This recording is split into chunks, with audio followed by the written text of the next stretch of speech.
The Lord of the rings के fans पूरी दुनिया में हैं। अगर कोई दूसरी दुनिया होती तो वहाँ के लोग भी इसकी तारीफ किए बिना नहीं रह पाते। इस फिल्म सीरीज का अपना अलग बज़ है, अलग फैन बेस है। सोशल मीडिया पे LOTR के दर्जनों फैन पेजेस हैं जिन पर हजारों थ्योरीज चलती हैं। आप ये सोच सकते हैं कि अचानक से LOTR की बात क्यों? टेक्निकली देखा जाए तो लॉर्ड ऑफ द रिंग्स तो खत्म हो चुका है, लेकिन अब इसके फैंस की आंखें LOTR की prequel series the Lord of the rings of power पर है, जिसे इस साल 2 सितंबर से Amazon प्राइम वीडियो पर स्ट्रीम किया जा सकता है। 14 फरवरी को द रिंग्स ऑफ पावर का टीजर आया। आप वो टीजर देखिए, पर हमारी वीडियो खत्म होने के तुरंत बाद, अभी नहीं। इसे दुनिया की सबसे महंगी सीरीज बताया जा रहा है, जिसने बजट के मामले में गेम ऑफ थ्रोन्स और उसकी प्रीक्वल सीरीज, जिसके बारे में हम बात कर चुके हैं, हाउस द ड्रैगन्स को भी पछाड़ दिया है। तो बस इसी एक्साइटमेंट में चलिए इसकी मेकिंग और बजट पर थोड़ी चर्चा की जाए। नमस्ते, मैं हूं आस्था और आप देख रहे हैं लल्लन टॉप सिनेमा। अब टीजर के आने के बाद से ही इसके फैंस अपनी अपनी कहानियां गढ़ने लगे हैं, मगर प्रीक्वल सीरीज पर आने से पहले बात लॉर्ड ऑफ द रिंग्स की करते हैं। एक बुक सीरीज है the Lord of the rings, जिसे J.R.R. टोल्किन का रचा यूनिवर्स कह सकते हैं। इस सीरीज में 3 किताबें हैं, the fellowship of the ring, the two towers और the return of the king. कहानी है 20 शक्तिशाली अंगूठियों की। इन तीनों ही किताबों पर 3 फिल्म्स बन चुकी हैं, जिन्हें ऑस्कर अवार्ड्स भी मिले हैं। इन 3 फिल्मों के बाद इसकी spin off series the hobbit पर भी 3 फिल्में बनाई जा चुकी हैं, मगर Amazon के शो की कहानी इस ट्रिलॉजी की टाइमलाइन से बहुत पहले की होगी। ये सीरीज उन शक्तिशाली अंगूठियों के बनने से भी पहले की कहानी दिखाएगी। इसकी कहानी the Lord of the rings trilogy से 3000 साल पुरानी होगी। J.R.R. टोल्किन की आर्काइव को खंगाला है उनके बेटे क्रिस्टोफर ने। उनकी कुछ अधूरी कहानियों और किरदारों को एक साथ जोड़कर किताबों की शक्ल दी है।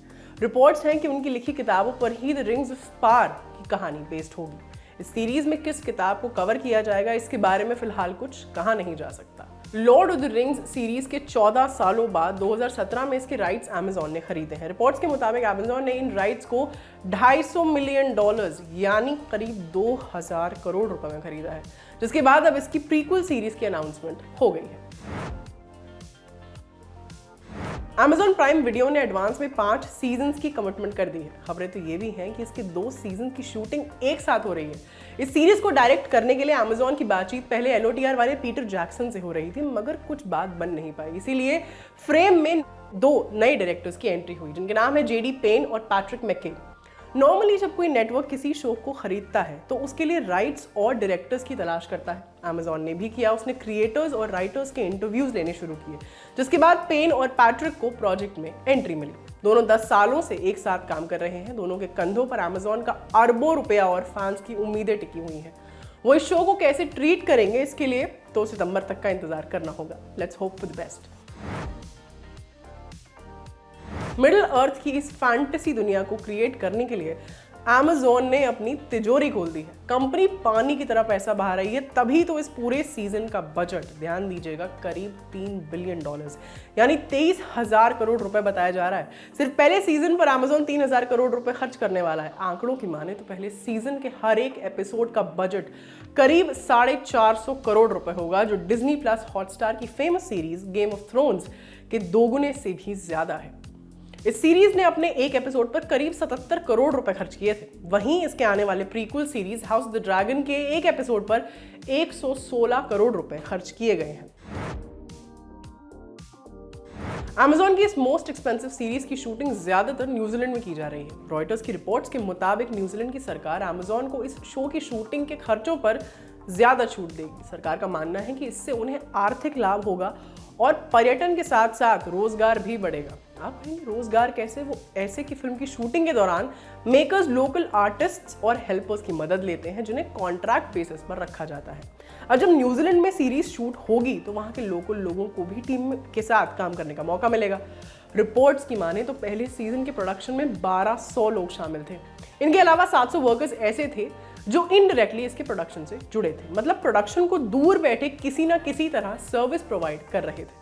न्यूजीलैंड के economy and regional development minister Stuart Nash ने अपने एक स्टेटमेंट में इस बात का जिक्र भी किया था। उन्होंने कहा था, Amazon के साथ एग्रीमेंट के बाद लोकल जॉब्स और लोकल बिजनेस में इजाफा होगा। इसकी वजह से इंटरनेशनल टूरिज्म, ब्रांडिंग और हमारे देश का प्रमोशन भी होगा। वैसे इस सीरीज का इतना बड़ा बजट होने की खास वजह है Amazon के मालिक जेफ बेजोस। दुनिया के सबसे रईस आदमी जेफ बेजोस को टोल्किन की दुनिया में विशेष दिलचस्पी है। रिपोर्ट्स के अनुसार वो भी हमारी और आपकी तरह LOTR के जबर फैन है, इसीलिए उन्होंने इसकी प्रीक्वल सीरीज में जी खोल कर पैसा लगाया है। कुछ दिनों पहले बेजोस ने अपने ट्विटर अकाउंट पर द रिंग्स ऑफ पावर की अनाउंसमेंट की थी, जिसके बाद उन्हें ट्रोल किया जाने लगा। उनकी तस्वीर को रीट्वीट करके लोग उन्हें गोलम बुलाने लगे। गोलम वही क्रीचर जो मिस्टर फ्रोडो के साथ 3 फिल्मों में रहता है। कभी उस पर गुस्सा आता है तो कभी दया भी आती है। वैसे इस सीरीज पर इतना खर्च करना वर्थ इट है या नहीं, ये तो सीरीज की ट्रीटमेंट पर ही पता चलेगा। लॉर्ड ऑफ द रिंग्स की कहानी मिडिल अर्थ के 3rd एज की थी, जिसमें अंगूठियों के मिलने और फिर डार्क लॉर्ड सौरॉन की अंगूठी को नष्ट करने की कहानी है। मगर अमेज़न के मुताबिक इसकी prequel series rings of power की कहानी इस घटना के 3000 साल पहले की होगी, यानी 2nd एज की। उन कहानियों के बनने से भी पहले की दास्तान। सीरीज के शो रनर कहते हैं द रिंग्स ऑफ पावर में मिडिल अर्थ के 2nd एज की कई कहानियों को दिखाया जाएगा, जैसे अंगूठियां कैसे बनी, डार्क लॉर्ड सौरॉन का उदय कैसे हुआ और एल्व्स और मैन का क्या हुआ। अभी तक ऑडियंस ने सिर्फ एक अंगूठी की कहानी ही पर्दे पर देखी है, मगर इसके पहले भी कई अंगूठियां हैं और उन्हीं की कहानी इस सीरीज में बताई जाएगी। गेम ऑफ थ्रोन्स की prequel series house the dragon इस साल 21 अगस्त को आ रही है, वहीं the rings of power series 2 सितंबर को आ रही है। ऐसे में दोनों ही सीरीज के नए एपिसोड्स ओवरलैप करेंगे। जब इस बारे में GOT नॉवल के राइटर जॉर्ज R.R. मार्टिन से पूछा गया तो उन्होंने कहा, मैं आशा करता हूं कि दोनों शो सक्सेसफुल हों। मैं कंपेटिटिव हूं, मैं चाहता हूं कि हम ज़्यादा सफल हों। अगर उन्हें 6 एमी अवार्ड्स मिलते हैं तो हम 7 अवार्ड्स जीते। मुझे फैंटेसी बहुत पसंद है, साइंस फिक्शन बहुत पसंद है और मैं ऐसे और शोज देखना चाहता हूँ। इस सीरीज के बजट के साथ साथ इसकी स्टार कास्ट की लिस्ट भी बड़ी है। इसमें Robert Aramayo, Joseph Mawle, Markella Kavenagh, Morfydd Clark, Ema Horvath, Benjamin Walker, Charles Edwards, Will Fletcher, Beau Cassidy जैसे नए कलाकार जुड़ेंगे। खैर, इस सीरीज पर जितना पैसा लगा है जानकर तो यही लगता है कि सितंबर का महीना OTT की दुनिया में कुछ अलग ही रोमांच लेकर आएगा। एक तरफ गेम ऑफ थ्रोन के फैंस हाउस द ड्रैगन के लिए पगलाए हुए हैं, हम भी उनमें से एक हैं। वहीं LOTR के फैंस मिडिल ऑफ अर्थ की फैंटेसी दुनिया का पूरा खाका दिमाग में खींच चुके हैं। तो बस अब इंतजार है 2 सितंबर का, जब इस इमेजिनेशन को स्क्रीन पर हम सब देख पाएंगे। इस सारी जानकारी एकत्रित कर आपके लिए लिखी थी हमारी साथी मेघना ने। कैमरा के पीछे हैं जतिन, मैं हूँ आस्था। अपना ख्याल रखिए और देखते रहिए ललन टॉप सिनेमा, और हमारे चैनल ललन टॉप सिनेमा को सब्सक्राइब जरूर कीजिए। शुक्रिया।